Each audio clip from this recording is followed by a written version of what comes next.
Мен Қарағанды облысы Шет ауданы Батыр жалпы білім беретін мектебінің алғашқы әскери және технологиялық дайындық пәнінің мұғалімімін. Мен патриотпын. Отанды сүю әр азаматтың парызы. Елді қорғау қасиетті міндет. Әскери патриоттық тәрбие ел болашағының тірегі.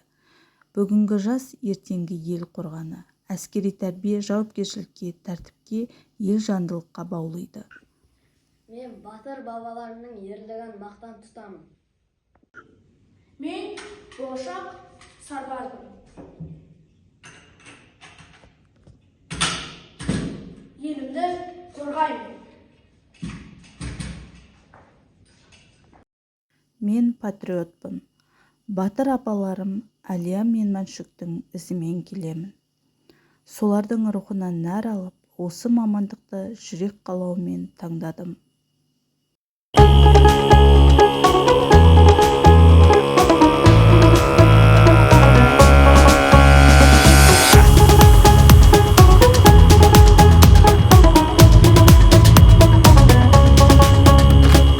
Елім дегендер қамын жегендер, адал өріңдір намысы қайнағандар, ел үшін ар үшін қайратын қайрағандар, қазақтың бағы үшін сақтан алашын, иманын жиған байға аңғалын, жат қылар жанашырды, дос қылар жаманды, әзәзіл аярлар бар айырар адамды.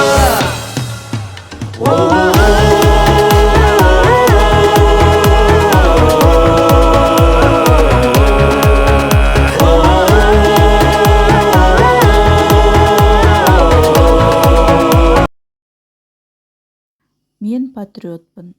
Себебі елімді сүйемін, халқымның болашағына сенемін. Сол үшін де ауылдамын. Себебі ауыл балаларының болашағына деген сенімім. Мен олардың армандарын үлкен болашаққа жалғағым келеді. Ауыл баласы да биікке ұмтылуға лайық. Сол ұмтылыстың жанында болғым келеді.